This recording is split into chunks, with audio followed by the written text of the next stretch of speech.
Right, my people, I guess if you're here, you've listened to the previous episodes and now you'll wonder what's next. And if you haven't, don't worry, this is still of value to you because today's topic is about how to become a master at achieving your goals. And because I'm in a very good mood, I'm even tempted to say smashing your goals. Like, have you ever had a goal and wondered, how the hell can I possibly get there? Like, where do I start? What do I do and how do I do? Well, cool, because now you have to listen to this. It's something I could talk about for hours. Like I always say, I think in every topic I will talk about, I could talk about for hours. But I'm going to try and break it down for you so you can take note and hopefully you can remember this. Remember again, it's not about doing what I do exactly. It's about me giving some food for thought. And it's your choice how to use it. Let's get to it right away. Well, number one, before I actually even say anything, I wouldn't do this episode justice if I didn't talk about goals in the first place. And by that, I mean, I'm going to have to ask you to set big goals in the first place. Achieving goals is great, but achieving big goals is better. Your goals need to be big, my friends. Huge. So big that they scare the shit out of you. Pardon my French. I can't stress it enough. It's the stuff that wakes you up at night, stuff that you can't get off your mind easily, stuff that just comes and haunts you from time to time, like you're having a very nice, quiet, peaceful shower and boom, something hits you just out of nowhere. It should disturb your little, boring, too comfortable life. And now you're probably thinking, why am I even listening to this? Like, what does she want from us? No, but I'm not kidding. Like, if you find yourself wondering how the hell can I even get there, that's probably a good sign. Because your goals need to look like they're impossible to achieve. You need to feel like you can't do it. But then you know it's just your brain tricking you so you can stop being scared. But I'm just here to remind you that your goals need to be totally crazy. And just so you know, not because your goals are crazy means you're crazy. Another thing about goals, and then I'll move on, is your goals and dreams belong to you.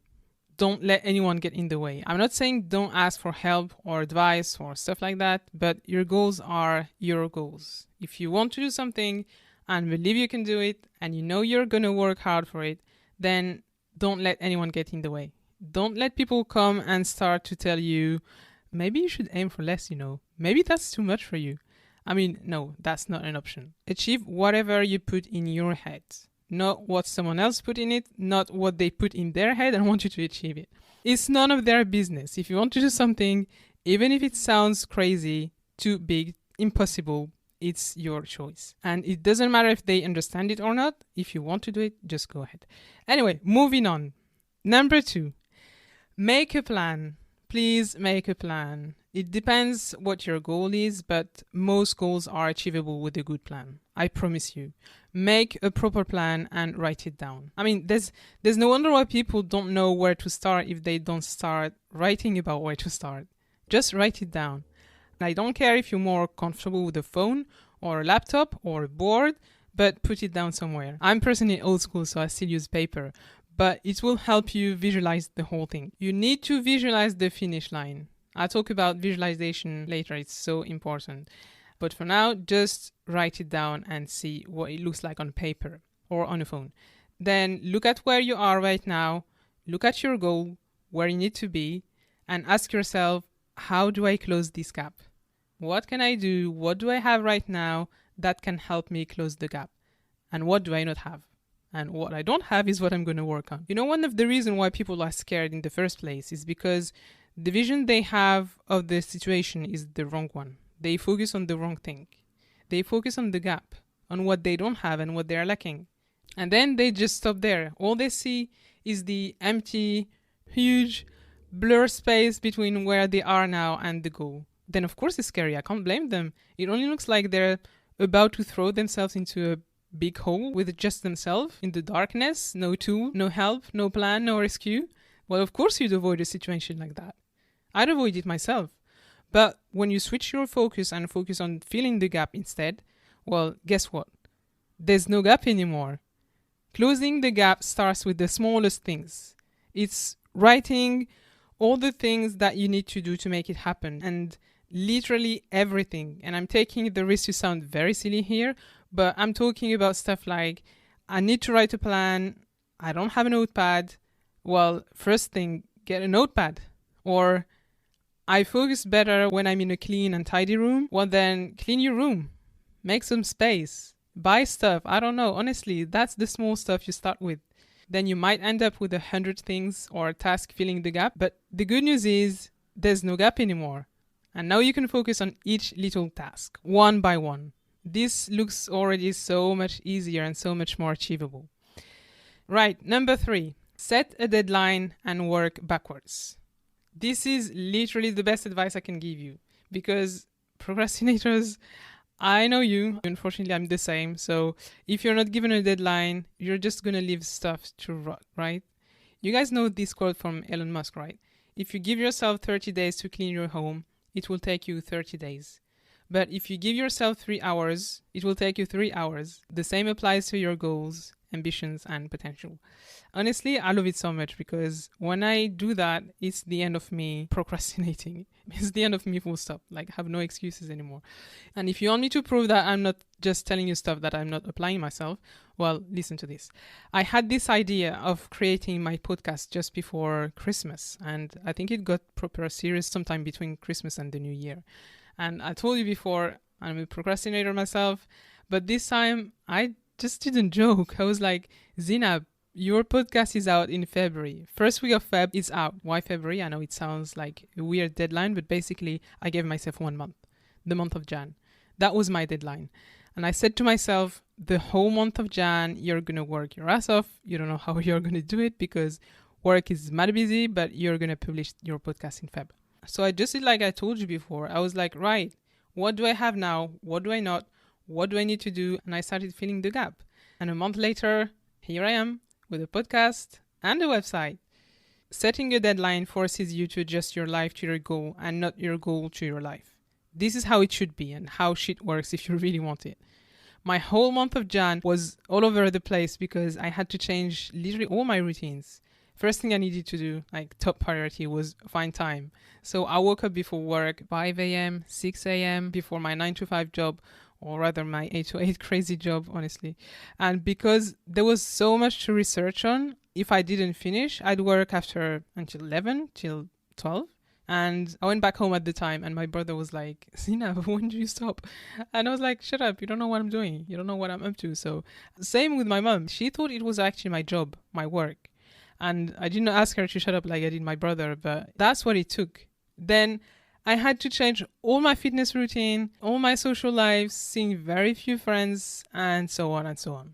Discipline, my people. That's what it is. You won't get anywhere without that. Number 4, visualization.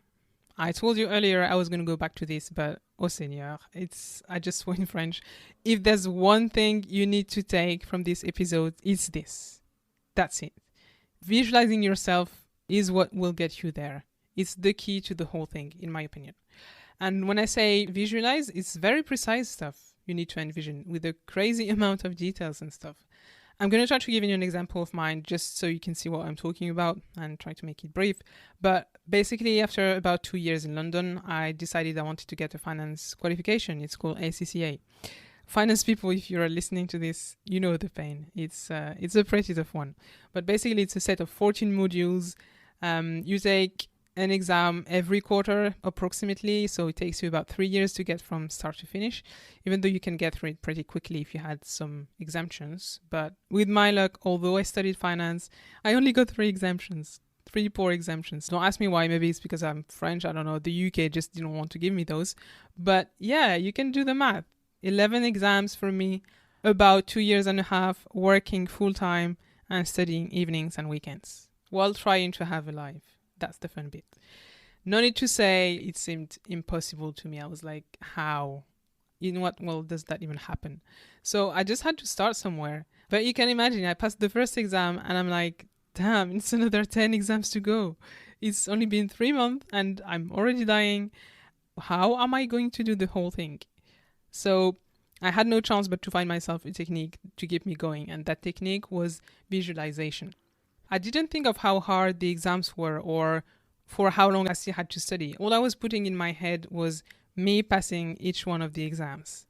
Visualizing myself passing was not just about visualizing myself saying, yay, I passed. I had to make it real in my head to make it real for real. Like visualizing myself was seeing myself getting the midnight text saying to me, Zinab, you passed. Oh yeah, because those crazy guys, they would send us that midnight text. So basically if you passed, you'd stay up all night because you'd be so excited. And if you failed, you still stay up all night because you'd feel so miserable. I can't believe they did that to us.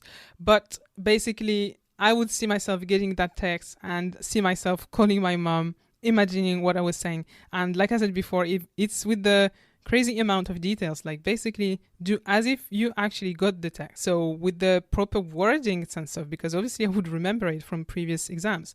So that's what I would put in my head. And then I would see myself calling my mom because she'd be waiting at 1 o'clock, 1:30 in the morning. And I see myself speaking to her, Mom, I passed, I did this, I did that, and imagining the whole conversation again, just to go back to the details. And same, texting my friends, and even during the exam, like before taking the exam, I was seeing myself in the exam center with a sheet of paper, with like picturing the questions, me answering the questions, seeing myself coming out of the center, like everything went amazing.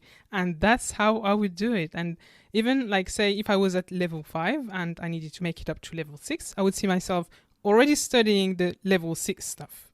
So I was like, yeah, that's where I am. Even if I was still working through it, I was not there yet, but in my head, I was. That's how it works for me. Always projecting myself in the most positive way. But saying this way, that what's funny is actually visualization doesn't always have to be positive. What I mean by this is maybe, I don't know, maybe I find it easier to see myself passing, but I would actually also see myself failing because that would be a hell of a motivation trigger as well. I was like, I'm never doing this again. Like I'm never again. So I needed to pass. And just as the positive visualization, if I can call it this way, I would visualize the proper details of me failing. And then I'd get scared and I'd get back to work straight away. And it's not that I was seeing myself failing because it was too hard or something. At the end of the day, all you need to achieve a goal is some sort of fuel, right? Some sort of motivation. Something to keep you going towards where you need to be. So it doesn't matter where it comes from. And for me, I was happy it worked both ways.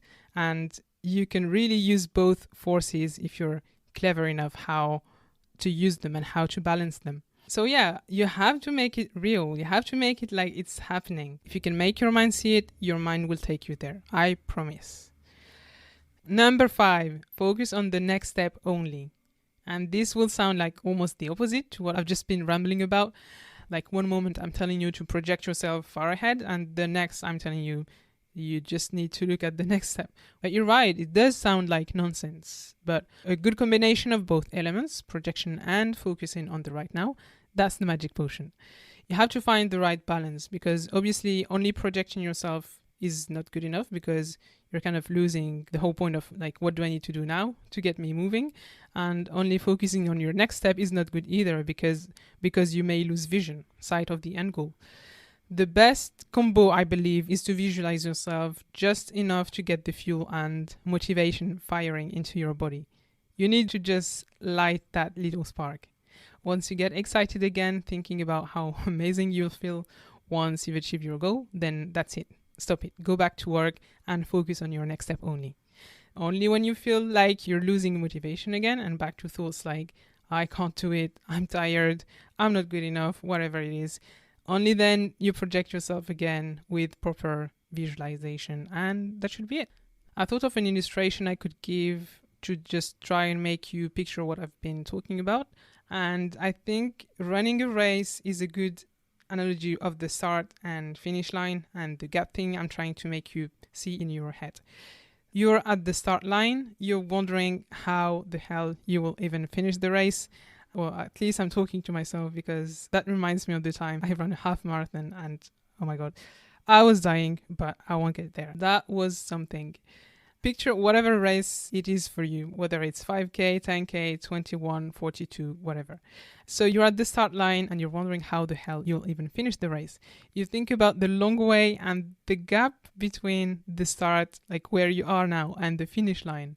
And you're like, I can't do that.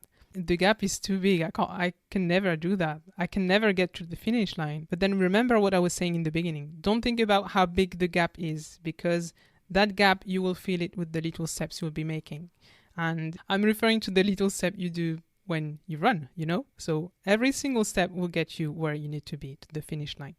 By the way, don't overthink. It's not specific to what I'm saying here, but if you don't overthink, if you really want to do something that excites you, just do it. You'll figure out how you're going to do it later. Back to the example, you're at the start line. Now what you need to do is visualize yourself at the finish line. And again, you have to make it very real in your head. You have to see yourself crossing the line, being done, being finished. Maybe you're dead at the end. I don't know. Maybe that's how you see yourself. But to be honest, I'd rather see myself dead, but finishing the race rather than dead without finishing it. So just see yourself at the finish line. Your friends are there. Everyone is hugging you. Everyone is clapping. You've got the medal and you feel great, and so on and so on. Once you've done that, you've got the adrenaline in. Stop there. That was just to get the fuel in. Now, your only job is focus on the next step. That's your only job. You start with the first step, then second step, third step, fourth step, and so on. That's all you need to do.